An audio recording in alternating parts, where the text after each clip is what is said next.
feliz de poder compartilhar com os irmãos o meu testemunho. Muitos já me conhecem, mas não sabem da minha história, assim, talvez só sabem partes, mas são muitas coisas. Eu fiz até um resumo aqui para pegar os pontos mais importantes, mas eu queria fazer mais uma breve oração para que Deus me usasse agora, para que tudo que eu fale seja para a honra e glória do seu nome, porque tem coisas bem fortes no meu testemunho, mas eu quero falar exatamente aquilo que Deus quer que eu fale. Então vamos fazer uma breve oração?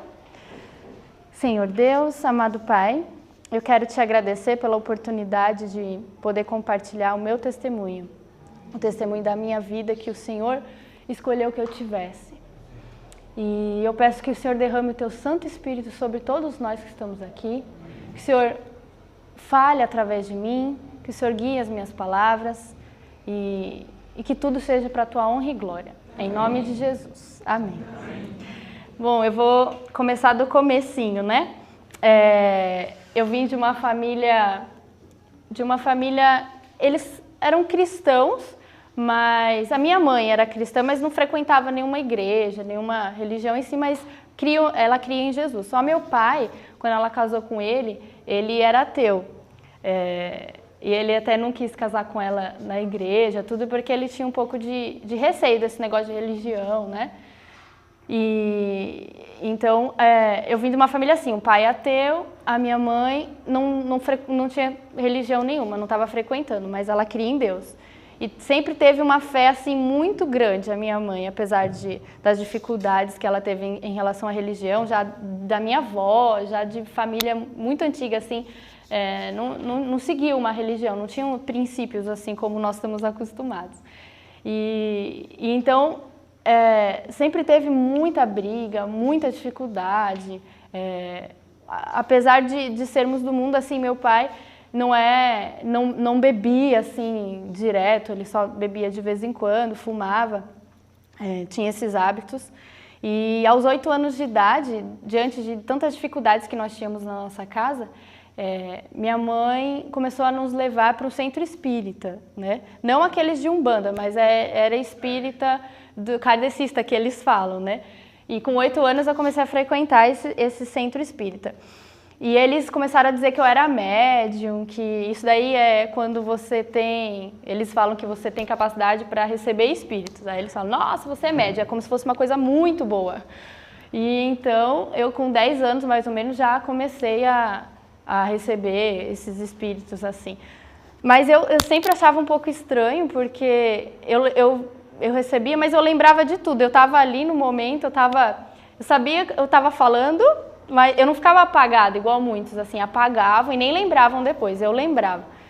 Então, até hoje, assim, eu tenho dúvida se realmente era da minha mente, da minha cabeça, ou se Deus me protegeu mesmo de receber, porque eu tenho dúvida até hoje, assim. Mas eles diziam que eu só recebia espírito de viciados em drogas que morreram por causa das drogas. Então, que eles creem, né? Não sei se todos sabem, mas eles creem que as pessoas morrem e ficam vagando, ou vão para o céu ou vão para o inferno. Né? É isso que eles creem. E eles falavam que eu recebia só espíritos de viciados que morreram. Isso foi ficando na minha mente, né? Guardem isso porque vai fazer sentido daqui a pouco. Que eu recebia espíritos só de drogados, que morreram com drogas. E então, aos 12 anos, mais ou menos, foi detectado, porque eu passava muito mal. Assim, todo mês eu passava muito mal, sentia fortes dores aqui do lado, eu vomitava, desmaiava, ficava tonta, muito fraca, não conseguia nem andar e tinha que ir para o hospital tomar soro. Todo mês era assim. Aí foi detectado que eu tinha problema de cisto no ovário, mas não é esse cisto comum que as mulheres são acostumadas, ovário policístico, não, era um outro cisto, um cisto hemorrágico, mais grave um pouco. E eu sentia muita dor. E então eu comecei a tomar um remédio para esse cisto não crescer tanto, diminuir, né? E era um tratamento. Isso também é importante, esse negócio do cisto. Mais pra frente vocês vão entender, guardem isso, que eu tinha esse problema sério de cisto e no decorrer da minha vida, todos os exames que eu fazia, tava lá o cisto, ele nunca saiu, ele nunca Ele nunca saiu, ele só não crescia muito devido ao remédio que eu tomava. Mas ele estava lá.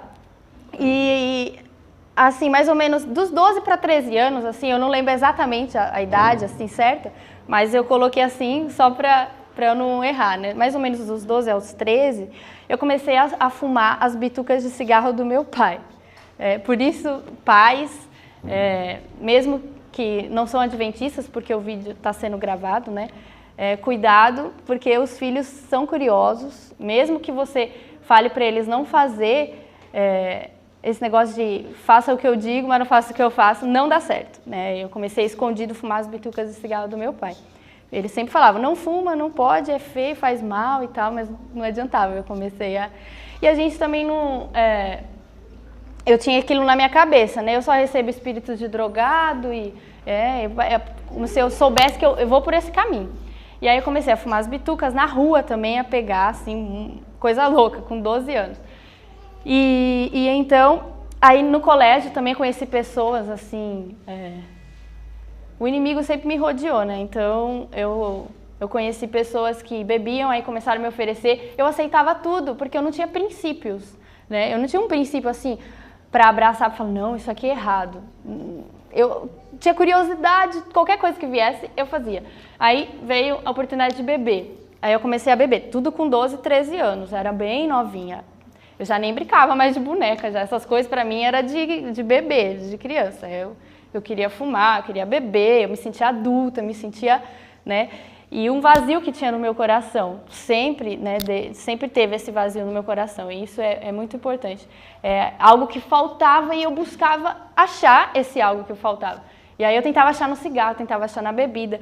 Aí também comecei a conhecer drogas leves, né? Nessa idade, 13 anos mais ou menos, eu já conheci umas drogas leves, assim, tudo porque me ofereciam, eu ia no embalo, né? E é importante também, porque no decorrer da minha vida, vocês vão ver que eu passei por várias religiões. Então, a primeira foi o Espiritismo, como vocês viram, que foi o que eu fiquei mais tempo, né? Foi dos 8 anos, foi até mais ou menos uns 17. Aí, meu pai, com 12 anos também tem esse detalhe, meu pai me levou para furar o umbigo, tava na moda, assim, eu pedi, ele me levou para furar. Pode furar, é bonitinho e tal, vai ficar bonito. Aí, furei o umbigo. Aí, isso foi um passo para eu fazer muitos outros piercings, né? Se ele conseguir mostrar aí depois, eu vou mostrar, mas eu tinha piercing aqui no nariz, tinha piercing aqui, tinha piercing aqui. As crianças até hoje perguntam, o que é esse furo? E eu fico com vergonha, né, de falar, mas eu falo porque é para honra e glória de Deus a transformação que ele fez. Então, eu tinha muitos piercings, aí uma vez cheguei em casa, minha mãe falou, isso é muito feio, eu preferia tatuagem. Aí eu fui lá e fiz tatuagem. Era muito rebelde. Mas tudo isso por quê? Porque me faltava o princípio, né? Me faltava saber o que era certo e errado e ter algo para me firmar os pés, né? Então, eu comecei a sair, comecei a ir para danceterias, eu comecei a conhecer drogas mais pesadas, né? Que nesse meio, né, de danceteria, nesse meio a gente só tem isso, né? Bebida, drogas. Não adianta falar que vai lá só para dançar, que você acaba entrando na influência, porque os anjos maus estão ali, né? É o que eles querem. Então, aos 17 anos, aconteceu o primeiro milagre da minha vida, assim. O primeiro, teve muito mais, mas o primeiro, assim, que eu tenho certeza que eu vi a atuação de Deus, foi em relação ao meu cisto no ovário. Eu passei muito mal mesmo, de cair no chão, assim, isso aconteceu dentro do centro espírita mesmo. Eu passei mal lá, do nada, aí o médium lá falou, ela tem que ir pro hospital agora, porque o cisto tá estourando e ela tal. E eu passei muito mal. Aí vieram de ambulância, eu fui pro hospital e os médicos falaram que eu tava com contração de parto. Então, eu não tenho filho ainda, mas eu já tive um pouquinho da sensação de como que é as contrações de parto. É muito, muito, muito forte a dor, nossa. E eu tinha 17 anos, então para mim foi mais dolorido ainda, né? O corpo não tá preparado. E aí, chegando no hospital, eles mandaram para a sala da cirurgia, dizendo que estava rompendo e que se rompesse, dava infecção generalizada, porque era um líquido que tem lá que ele não podia se espalhar. Aí eu fui para a sala de cirurgia e eu acordei no meio da cirurgia. Eu acordei e quis levantar a cabeça. Aí eles falaram, não pode levantar a cabeça por causa de uma injeção lá que eu tomei aqui nas costas da hack. Não pode levantar a cabeça.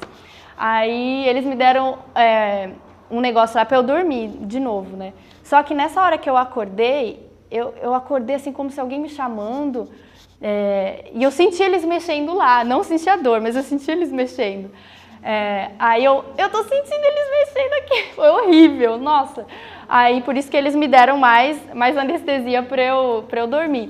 E nisso, eles falaram depois que nessa hora que eu acordei, o cisto tinha rompido e eles estavam correndo lá para limpar tudo porque ia se espalhar e eu ia morrer. Foi bem na hora que eu acordei. Assim, isso eu gravei, eu nunca esqueci, porque eles falaram isso para minha mãe depois, né? E então, esse foi o primeiro milagre de Deus, assim, ele não me deixou morrer ali, né? Aí nesse período, mais ou menos, depois desse problema do cisto, eu voltei a usar muita droga de novo, voltei tudo de novo, e então eu tive um começo de overdose. Eu passei muito mal, minha boca começou a ficar roxa, tremer, assim, coisas horríveis. E aí eu falei pra minha mãe, eu preciso ir pro hospital, eu tô passando mal. Ela viu meu estado e me levou, assim, na mesma hora. Ela sabia que eu usava, ela não queria, mas ela não tinha muito o que fazer, assim. Ela orava muito por mim, e isso é muito importante, porque apesar de ela não seguir... a gente ia no centro espírita ainda nessa época, né? Mas apesar de ela não conhecer a verdade que nós conhecemos e que Deus me deu a oportunidade de conhecer, ela fazia muita oração, assim, do jeito dela, e ela pedia para que Deus me protegesse. Eu acho que isso me ajudou muito, na verdade eu tenho certeza. Independente, Deus ouve muita oração das mães. E aí eu fui para o hospital com começo de overdose, meu coração estava mais de 200. Assim, pulava, a veia daqui assim pulava. E eu ficava mais assustada de ver que a minha roupa fazia assim. Eu pensava, gente, eu vou morrer, né? Aí os médicos deram calmante, deram um monte de coisa lá. Aí eu lembro que eu vi minha avó, foi várias pessoas me visitar assim. E esse foi o segundo milagre, porque Deus não permitiu que eu morresse. Eu pensei que ali eu ia morrer. E aí eu fiz um monte de voto com Deus. Agora eu nunca mais vou usar isso daí, eu nunca mais, não sei o quê. Mas... sem Deus de verdade, não adianta, os nossos votos são tudo furado, porque depois que eu melhorei, depois que ficou tudo bem de novo, eu comecei, salvou um pouquinho numa danceteria de novo, mas aí voltou, tudo de novo. E aí, mais ou menos dos 17 para os 18 anos, já para 18 anos, a minha mãe começou a frequentar uma outra religião, que essa vai ser a segunda religião. Talvez a Dani conhece, porque é a religião mais de japoneses, asiática, é Seishonoye, que chama. A gente começou a frequentar essa religião porque a gente começou a assistir aquele tal de Segredo, que começou a passar em tudo que é lugar, mente positiva e tal. Aí a gente começou a ir nessa religião.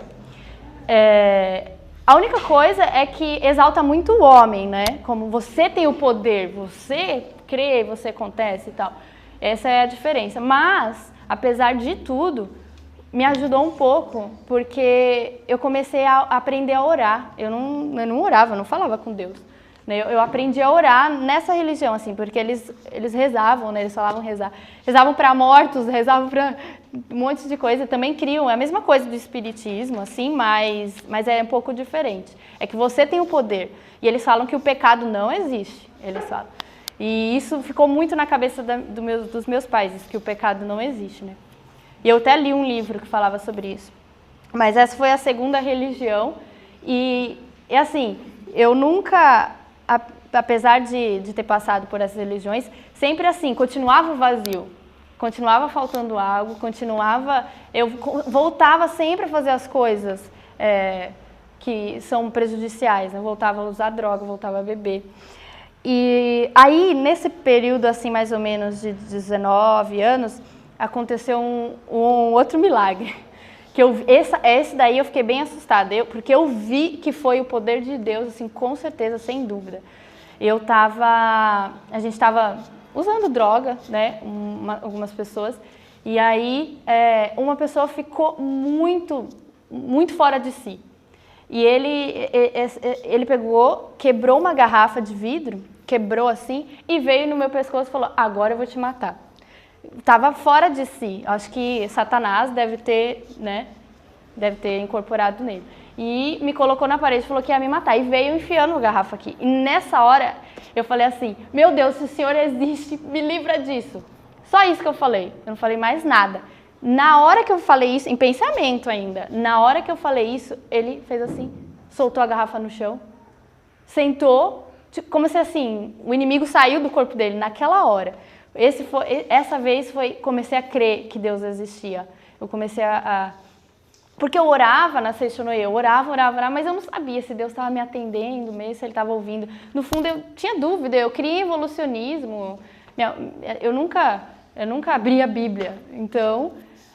mas nessa hora eu vi que Deus existia. Essa certeza ficou no meu coração. Foi um milagre, assim, tremendo, quando Ele soltou naquela hora.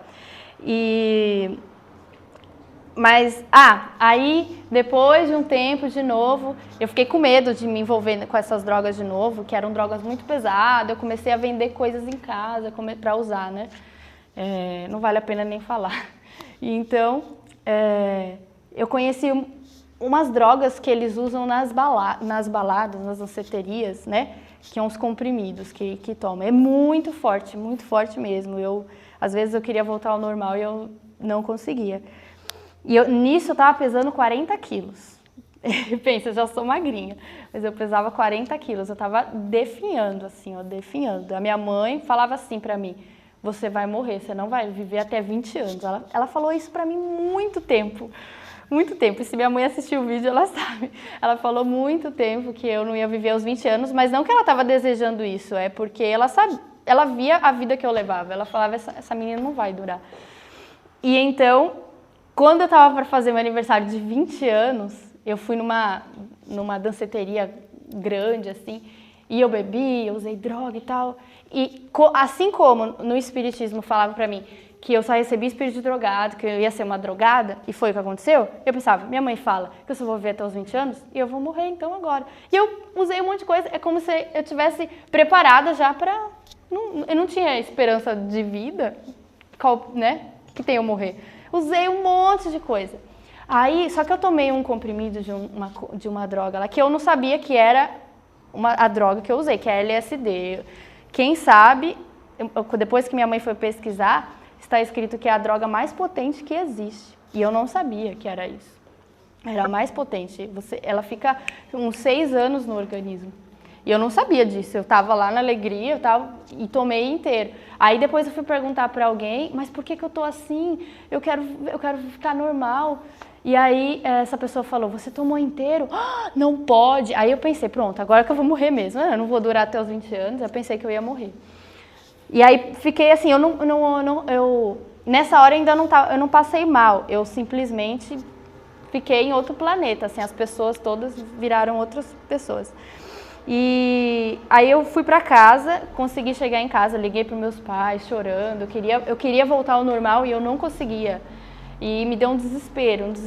Aí eu pedi pra minha mãe me levar no hospital. E ela pesquisou e viu, né, o que eu tinha usado, ela ficou desesperada. Aí eu pensei, eu vou morrer, eu já sei que eu vou morrer. E aí Deus, no hospital, eu sei que foi Deus, porque do meu lado, assim, quando eu estava para ser atendida no hospital, eu nunca esqueço. E eu lembro de praticamente cada detalhe. Deus colocou uma pessoa deficiente numa cadeira de rodas do meu lado. E é como se algo me falasse assim, você pode ficar assim. Porque essa droga, dependendo da pessoa... Ela estava escrito assim, que você pode ficar cego para sempre, você pode ficar surdo, você pode perder o movimento de um lado, você pode perder do outro, você pode ficar sem andar. Várias coisas podem acontecer, ainda mais misturado com bebida. Então eu olhei para aquela pessoa na cadeira de rodas e eu pensei, nossa... Aí de novo eu tentei falar com Deus, falei, eu não quero isso para mim, eu prometo que eu nunca mais vou fazer isso, aquelas promessas, né?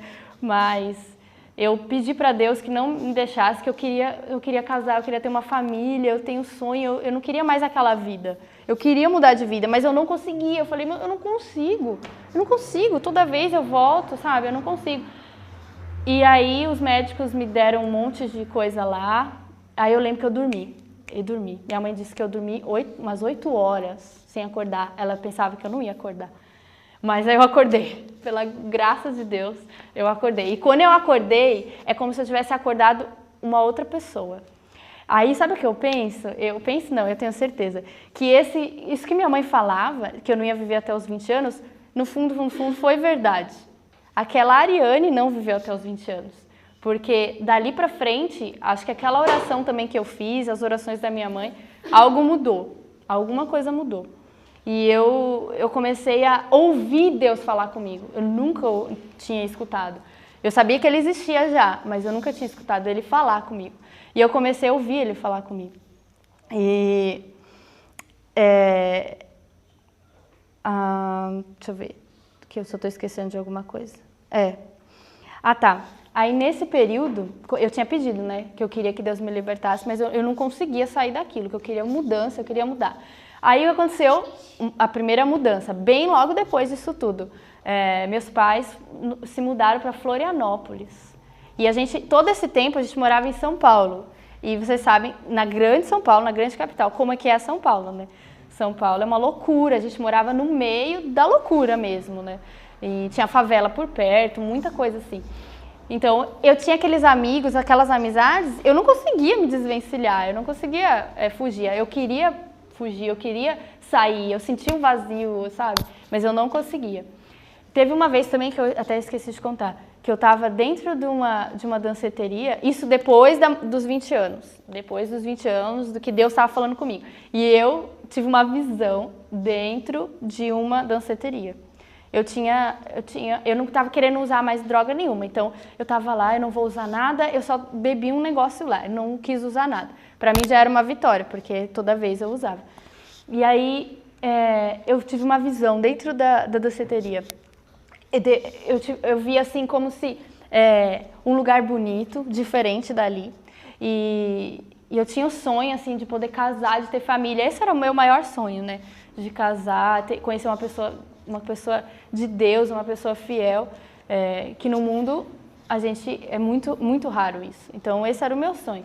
E aí dentro dessa danceteria eu vi como que eu, com uma pessoa de Deus, uma pessoa que tinha um brilho, assim, uma coisa ao redor diferente. E eu sabia que eu queria ficar perto daquela pessoa. E aí eu comecei assim a sair pela danceteria inteira falando de Jesus para as pessoas, falando de Deus para as pessoas. Você crê em Deus? Aí a pessoa, que Deus? Olha onde você está falando de Deus. As pessoas, eu vi as pessoas endemoniadas, porque as pessoas falavam, sai fora, aqui não é lugar de procurar Deus. O que você quer com Deus? É bem melhor ficar assim. Eu comecei a falar para um monte de pessoas e perguntar, como se fazendo uma pesquisa, sabe? Você crê em Deus? As pessoas, não. Mas você... Não. Aí aquilo me doeu, porque eu falei, eu quero me envolver com pessoas que creem em Deus. Eu não quero mais esse lugar. Falei para as minhas amigas, eu vou embora daqui, eu não quero mais vir aqui. E eu não queria mais ficar ali. E nisso eu já não estava mais querendo saber de balada. Eu não estava mais gostando. Porque eu ia e eu me sentia assim, eu quero ir embora. Já não estava mais sendo bom igual antes, né? Porque Deus realmente começou a trabalhar no meu coração. E ele começou a me mostrar que ele tinha algo muito melhor. Que o que eu estava procurando, ele tinha, né? E aí, tem aquele verso na Bíblia que eu queria que vocês abrissem, que é João 8, capítulo 8, 32. João 8, 32.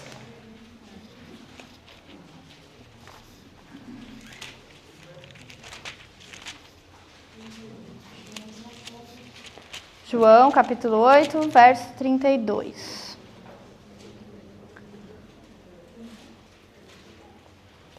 Diz assim, e conhecereis a verdade, e a verdade vos libertará. É bem conhecido, né? Mas para mim, esse texto foi realizado na minha vida, porque essa busca que eu estava à busca da verdade, mas eu não sabia, né? É isso que eu estava buscando. E mais para frente, mais pra frente fala, quem que é a verdade, né? Então essa é a busca que eu tinha. Eu buscava a verdade, eu buscava e não encontrava em nenhuma religião, na balada, na bebida, eu não encontrava isso, eu continuava triste, deitava a cabeça no travesseiro, chorava praticamente toda vez que eu voltava desses lugares. Porque eu estava lá, me divertia um pouco, mas era tudo aparência, porque eu estava lá sozinha e chorava, faltava algo, assim, era uma dor muito ruim, é uma dor horrível que a gente sente. E então... essa mudança para Florianópolis foi plano de Deus, porque não foi só uma mudança de cidade, foi mudança de amizade, foi mudança de trabalho, foi mudança de tudo novo. E foi muito bom para mim. E teve uma vez, aí vem a parte importante, que eu sentei numa praia sozinha e falei assim, Senhor, por favor, eu queria que o Senhor me desse mudança de verdade na minha vida, que eu quero conhecer pessoas que gostam de Deus, que falam de Deus, e eu queria que o Senhor me desse um namorado, que eu não preciso casar com ele, eu falei bem assim, mas que seja uma pessoa de Deus, que me aproxime de Deus, e ele me deu uma flor de papel para eu saber, né? Eu falei isso com Deus. Aí, tem um pouquinho tempo depois, eu conheci o Alex, conheci esse rapaz em relação do trabalho, né? Eu acabei conhecendo e ele começou a me chamar para ir numa igreja. Eu, que igreja? Não, igreja não. Aí eu acabei indo uma vez, né? Não foi numa igreja, foi tipo um show que teve, gospel, assim. Era do pessoal do Bola de Neve, da mesma igreja da Dani. Aí a gente foi, se reuniu e nesse show teve um apelo e eu atendi o apelo. Deus me tocou ali com aquela mensagem, né? Eu aceitei Jesus, assim, eu tava sedenta, eu só tava esperando, acho que algum momento, né? Ali foi o momento que eu aceitei Jesus. E era o meu aniversário, então Deus me deu um presente de aniversário, isso. Só que mais ainda, quando eu vi, assim, tive a certeza que era Deus, foi quando o Alex, esse rapaz, veio e me deu uma flor de papel. Tum! Quando ele deu a flor de papel, eu lembrei, gente, eu fiz essa oração, não acredito. Ainda eu pensei, mas eu vou ter que namorar com ele. Nossa, porque eu não queria, ele tinha 2 filhos, né, uma outra realidade. Mas quando ele me deu a flor de papel e Deus me fez lembrar, eu sabia que eu ia ter que namorar com ele. Agora, por quê? Mas eu sabia. Aí, eu conheci os pais dele, e os pais dele eram adventistas, né, eram adventistas. E no Bola de Neve, eu aprendi a ler a Bíblia mesmo, né? Pegar a Bíblia, ler, estudar os mandamentos, fazer trabalho missionário, que eles fazem também. Mas eu achava, tinha umas coisas estranhas. Por exemplo, falar em línguas lá. Eu não conseguia falar em línguas, mas eu olhava aquilo e falava, gente, é igualzinho no centro espírita lá, a mesma língua. Aquilo me deixava meio incomodada. E uma outra coisa também é porque eu fui perguntar para o pastor do sábado. Eu falei, pastor, eu tô lendo os 10 mandamentos, aqui tá falando que tem que guardar o sábado, por que vocês não guardam o sábado? Aí, olha como Deus já estava trabalhando no meu coração. E ele pegou e falou assim, não, o sábado já não serve mais e não sei o quê. Mas aquilo não me convenceu, eu fiquei achando estranho. Aí eu fiquei com aquilo na cabeça, aí eu conheci os pais do Alex, que eram adventistas.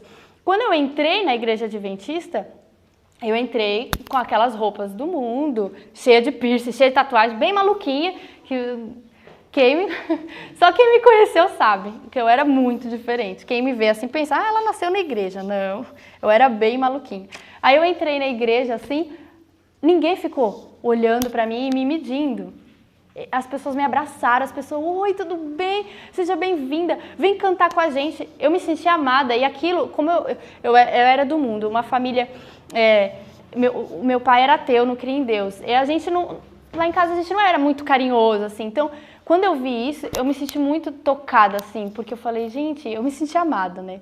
Que é difícil hoje em dia. E aí, olha, é isso que atrai as pessoas. É a gente ver o amor nas pessoas, a gente vê o carinho, o amor, a dedicação. A gente vê Cristo nas pessoas. É isso que atrai. Foi o que me atraiu para ficar nessa igreja, por tantas que eu passei. E esqueci de falar que no Bola de Neve, enquanto estava no Bola de Neve, depois no sábado, das línguas, que eu estava achando meio estranho, eu comecei a orar para Deus, que eu falei, tem tanta religião, que o Senhor me guie para uma igreja certa, para uma religião certa. Se tem alguma, né? Me guie para uma igreja verdadeira. Logo em seguida eu conheci a igreja adventista. Gente, eu falo, essa é a igreja verdadeira, é a igreja de Deus, a igreja remanescente. A gente tem que ter essa certeza e falar mesmo isso, não ter medo, não. Não é desprezar as outras religiões. Eu passei por várias. Eu sei que essa é a igreja verdadeira. Mas por que ela é a verdadeira? porque ela prega Cristo é a verdade, né? E a gente tem a verdade, a gente tem o espírito de profecia, a gente tem muita luz, mas tá acabando já a história, tem um monte de milagres, muita coisa, não posso falar tudo. Aí a gente começou a frequentar a Adventista, então, né? Eu convenci o Alex, porque os pais dele já eram, ele não queria, ele gostava do Bola de Neve, mas eu falei pra ele, não, mas aqui é diferente, eu comecei a convencer ele, a gente tem que ir nessa igreja, a gente começou a ir na Adventista, e a gente se batizou no mesmo dia. Quando eu entrei lá na Adventista de Florianópolis, as pessoas começaram a querer que eu estudasse a Bíblia, eu comecei a estudar, eu já queria me batizar, eu falei, eu quero me batizar. Não, você tem que estudar a Bíblia primeiro. Aí eu estudei, porque eu estava cheia de piercing, né? Aí que eu comecei a entender que eu ia ter que mudar a minha forma de vestir, que eu ia ter que tirar aquelas coisas. Aí nossa, eu vou ter que tirar tudo. Então, assim, foi muita transformação aos poucos, assim. E não foi fácil, teve algumas coisas que ai meu Deus, tenho mesmo que tirar, eu tenho que mesmo que usar outra roupa e tal. Mas foi. Mas o que me ajudou, irmãos, o que me manteve firme e forte foi ler o Espírito de Profecia, porque eu não entendia direito a Bíblia. Eu não conseguia entender, eu comecei a entender mesmo depois que eu comecei a ler o Espírito de Profecia, que me levou à Bíblia, que me levou a entender, a abrir o meu entendimento. E me ensinou como viver. O primeiro livro que eu li foi Mente, Caráter e Personalidade. Foi alguém que me deu, porque eu estava com conflitos muito grandes depois que eu me batizei. Eu achei que eu ia me batizar e ia virar santa. E aí eu me batizei e continuei pecando. Aí eu falei, não, tem alguma coisa errada, eu vou sair da igreja, deve ter alguma... Aí que começaram, eu falei, você tem que ler esse livro e tal. Aí eu vi que Deus estava trabalhando, que eu tinha que ter paciência, que é muito aos poucos, né, que vai as coisas. E aí logo que eu me batizei, Deus começou a mostrar para mim que eu precisava deixar algumas coisas. Aí vem a parte difícil, né, que a gente deixar coisas. Aí eu quero ler com vocês o texto de Mateus, capítulo 19, do 29 a 30. É o último texto que nós vamos ler. Mateus 19, do 29 e 30, né? Aí Deus falou assim para mim, e todo aquele que tiver deixado casas, irmãos, irmãs, pai ou mãe, ou mulher, ou filhos ou campos, por causa do meu nome, receberá muitas vezes mais e herdará a vida eterna. Porém, muitos primeiros serão últimos e os últimos serão primeiros. Aí Deus falou para mim que eu ia ter que deixar meu curso de comissária, que eu fazia, e era um sonho ser aeromoça e voar por todo mundo. Eu ia ter que deixar o Alex, que eu namorava, eu ia ter que deixar os meus pais, eu ia ter que deixar tudo, toda a minha vida ali, largar tudo, trabalho, eu ganhava bem, eu tinha o carro, eu ia ter que largar tudo. Aí veio a parte difícil, né, quando a gente tem que mudar, a gente tem que deixar, se negar. E então Deus mostrou que eu tinha que vir para cá, para o NASP. Aí eu tomei coragem, falei, como que eu vou? Não tenho dinheiro para pagar, vai comportar. Aí me falaram, né? Deus guiou pessoas. Aí eu fui comportar pela primeira vez e Deus abençoou com dinheiro. Primeira campanha, eu saí com dinheiro suficiente para ficar no colégio. E aí eu vim para o colégio. E desde então, Deus foi trabalhando em mim para me transformar na parte de caráter, né? Porque eu trouxe muita coisa mesmo, né? Devido que eu usei droga, então eu tenho temperamento forte, eu trouxe muitas coisas do mundo, mas Deus, olha, eu tenho que falar que Deus o poder dele é muito grande, porque o que ele fez na minha vida é tremendo. Só quem me conheceu sabe, a minha família fica assim, impressionada, porque eu era outra pessoa. E aí Deus me fez conhecer o meu esposo aqui no colégio, eu pedia para Deus, depois que eu me converti, eu falei que eu queria casar com um pastor, eu queria ser esposa de pastor, né? Porque eu achava bonito as esposas de pastor, o jeito delas. E aí, Deus me fez conhecer ele. Eu achava bonito, eu achava assim, eu ficava impressionada, elas ajudando todo mundo, isso não era comum para mim. E aí, quando Deus me fez conhecer ele, eu pensei, nossa, ele é a pessoa que eu sonhava. Só que aí eu comecei a orar, mas ele nunca vai querer saber de mim, eu tenho tatuagem, ele é pastor, nasceu na igreja, professor, ele dava aula aqui, nunca ele vai querer saber de mim, então, Senhor, me dá alguém parecido com ele, alguém assim, bem parecido. Eu pedi assim, porque eu achei que ele nunca, eu até falava para minhas amigas, elas dão risada até hoje, falava, ele nunca vai querer saber de mim, imagina, nasceu na igreja, filho da Eunice, ele é Vidal, nunca vai querer saber de mim. Aí a minha amiga, não se coloca no chão, para com isso. Aí tá bom, aí eu sei que na comportagem, numa campanha que eu fiz essa oração, falei para Deus me dar alguém parecido, mas que eu ficasse sem namorar por um bom tempo, mas eu queria esperar o meu marido, a pessoa que eu fosse casar. Eu não queria mais saber de ninguém se não fosse o meu marido. E aí nessa campanha, que foi lá no Maranhão, eu estava bem longe, e aí Deus me guiou para que eu mandasse um e-mail para ele. Eu nem sei como eu achei no Google o e-mail dele, que eu mandasse um e-mail para ele, e nesse e-mail ele disse que ele tinha acabado de orar, lá onde ele estava também, que Deus desse um sinal, que ele estava assistindo sozinho, que ele precisava de alguém. Ai, Senhor, me dá um sinal. Aí ele abriu o computador, estava o meu e-mail, bem nesse momento. E foi a resposta de oração. E quando eu voltei pro colégio, a gente conversou, e aí a gente namorou, noivou, casou em 4 meses. Foi tudo rápido. Porque Deus já tinha mostrado que era a vontade dele, então a gente não precisava esperar muito, né? Aí, agora para terminar, eu queria contar de um milagre recente agora, né? Para ver como Deus foi me guiando assim, desde do meu ventre, e no centro espírita falavam para mim assim que eu tinha um espírito obsessor que me conhecia desde o ventre, que me perseguia desde o ventre. E sabe o que era? Era Cristo, e eles chamavam de espírito obsessor. Me faziam ver como se ele fosse um monstro. Mas era Deus tentando me tirar, me libertar, e Satanás tentando me matar. E então, lembra que eu falei para vocês do cisto no ovário? Todos os exames, sempre, mesmo depois que eu operei, ele voltou e ele não curava. Todo exame que eu fiz, dava o cisto lá. E aí, faz pouco tempo, eu tenho sentido muito o desejo de ter filho, de ser mãe, sabe? Deus fala, os filhos é a herança do Senhor. Eu comecei a cobrar Deus, falei, Deus, é a herança do Senhor e eu com esse cisto, como que eu vou ter filho? Eu quero ter filho. O Senhor diz que cumpre as promessas e que gosta da casa cheia, que é bom, né? Tem uns textos lá em Salmos que falam, eu quero um monte. Eu falei que eu quero um monte de filho. Aí eu pedi com fervor para Deus, falei que o Senhor me cure. Eu tô comendo certo, porque meu esposo também sabe, ele pegou essa minha fase de mudança, né? Eu li no Espírito de Profecia, não pode comer, faz mal queijo, faz mal carne. Eu parava com as coisas, porque eu queria fazer as coisas que agradassem a Deus e ter uma mente clara. Eu ia lendo assim, eu parava. Ele disse que foi isso que atraiu ele em mim. Foi porque eu lia e falava, agora eu tenho que fazer. E aí eu não como nada dessas coisas, o Senhor tem que me curar. E aí cobrei de Deus assim e fiquei com fé de que agora Ele ia curar. E comecei a tomar suco de cenoura, fazer uns tratamentos naturais que a minha sogra me falou. Aí eu fui fazer exame essa última vez, estava com muita dor. Eu falei, deve estar enorme, né? Quando eu fui lá fazer exame, ela passou, ela disse, não, você não tem cisto nenhum mais. Isso aqui, você está, inclusive, muito bem para ter filho. Até você pode tentar hoje, amanhã, ela falou, porque está muito bem para ter filho. Aí eu não acreditei, eu saí pulando lá. Eu falei, como assim? Nunca aconteceu isso, Deus é muito bom, Deus me deu esse milagre, eu tenho que contar lá quarta-feira.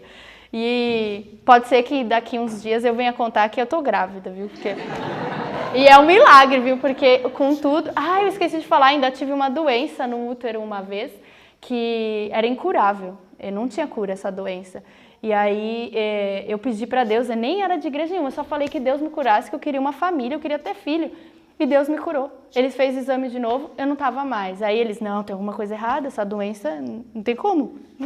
Aí fez de novo, não estava. Deus me curou dessa doença, mesmo antes. O que eu queria falar, assim, de fechar de mensagem para vocês, porque para mim, que veio de fora, que veio do mundão, da loucura, assim, de outro mundo, outra realidade, quando eu entrei para a igreja, eu tentei que não apagasse nunca o meu primeiro amor por Deus, né? E aí eu comecei a perceber que mesmo com tudo isso que Deus fez na minha vida, com tantos milagres, tantas bênçãos, eu comecei a perceber que é fácil a gente se acomodar e esquecer das bênçãos que Deus nos dá. E e ficar morno. Aí eu tenho um texto aqui só que eu queria ler do Espírito de Profecia, que mostra esse nosso sentimento assim de mornidão. E eu fiquei um pouco assustada às vezes quando eu vim, porque eu pensei em encontrar todo mundo assim, né? Nossa, Deus, vamos fazer isso, vamos salvar as pessoas, vamos não sei o quê.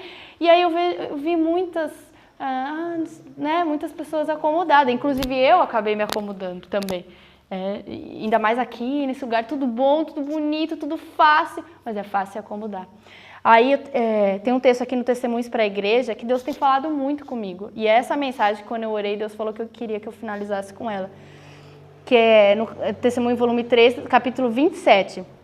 Diz assim, ó: foi-me mostrado que a maior causa de o povo de Deus se achar agora nesse estado de cegueira espiritual é não aceitarem a correção. Muitos têm desprezado as reprovações e advertências que lhes foram feitas. A testemunha verdadeira, que diz, né, na mensagem de Laodiceia, a testemunha verdadeira condena o estado morno do povo de Deus, o qual dá a Satanás grande poder sobre eles nesse tempo de espera e vigilância.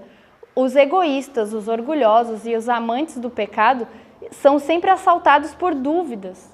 Olha como a dúvida é perigosa. Satanás tem a habilidade de sugerir dúvidas e inventar objeções ao testemunho que Deus envia. E muitos consideram uma virtude e indício de inteligência o mostrar-se incrédulo, questionar e contrafazer. Os que querem duvidar têm suficiente oportunidade para isso. Deus não se propõe fazer desaparecer toda ocasião para a incredulidade. Ele apresenta evidências que precisam ser cuidadosamente investigadas com espírito humilde e suscetíveis ao ensino. O que Deus fala bastante comigo sobre isso? Ele explicou que a gente tem um problema que eu vejo, é não aceitar a correção de Deus. Quando Deus fala na Bíblia que a gente é morno, a gente é morno. É a testemunha verdadeira que está falando, e é verdade. E eu pensei, como é que a gente é a igreja verdadeira? A gente tem que acordar, a gente tem que sair falando para as pessoas, mas como isso? A gente tem que estar representando o caráter de Cristo para as pessoas. Foi isso que me atraiu para ficar aqui na igreja. Foi ver Cristo em algumas pessoas. Isso que me atraiu. E a gente não vai ter como, nós não vamos ter como representar Cristo se a gente não estiver colocando Ele em primeiro lugar, se a gente não mudar de vida. Porque eu fui largando tudo. Eu larguei de comer isso, larguei de comer aquilo, tenho que me vestir assim para não chamar atenção, para ficar mais decente para Deus, agradar a Deus. Eu fui mudando tudo. E aí, quando eu vejo muitos na igreja, assim, se vestindo de qualquer jeito, não tá nem aí, Deus já falou para não comer isso, come, Deus já falou isso, eu sinto muita dor no coração. Eu não fico com raiva, mas eu sinto dor no coração de ver, porque é o espírito do inimigo tentando destruir. Porque como que ele quer destruir a gente que está no mundo? Com as coisas do mundo, né? E como que ele quer destruir as pessoas que estão na igreja? Também com as coisas do mundo entrando na igreja. E aí eu sinto uma dor assim no coração quando eu vejo isso. Que nem, não quero falar mal, mas teve um show aí dentro da casa de Deus. Eu me sinto mal.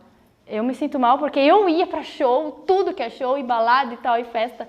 E quando eu vejo isso dentro da casa de Deus, que é um lugar sagrado, separado, eu fico com dor no coração. Não pelas pessoas que vão, mas porque às vezes a gente não está enxergando o mal que tem por trás.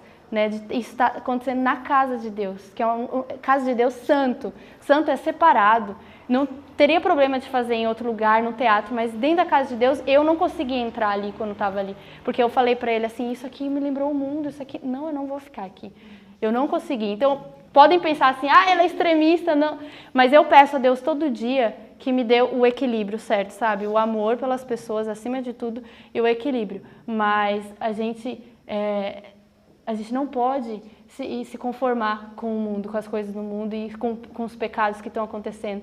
Ela diz que em Ezequiel 9, eu tenho estudado muito Ezequiel 9, fala que somente os que suspiram e gemem vão ser salvos, vão ser selados. Os que suspiram e gemem com as abominações que acontecem na igreja. E ela aqui fala, nesse mesmo capítulo, depois se vocês lerem, é muito, muito forte esse capítulo, Testemunhos para a Igreja, volume 3, capítulo 27. Ela diz, ela pega esse texto de Ezequiel e fala, essas abominações que acontecem na igreja, somente os que suspiram, gemem, estão com o coração agoniado, assim, esses vão ser selados, os outros não vão ser selados, vão ser destruídos com os anjos destruidores.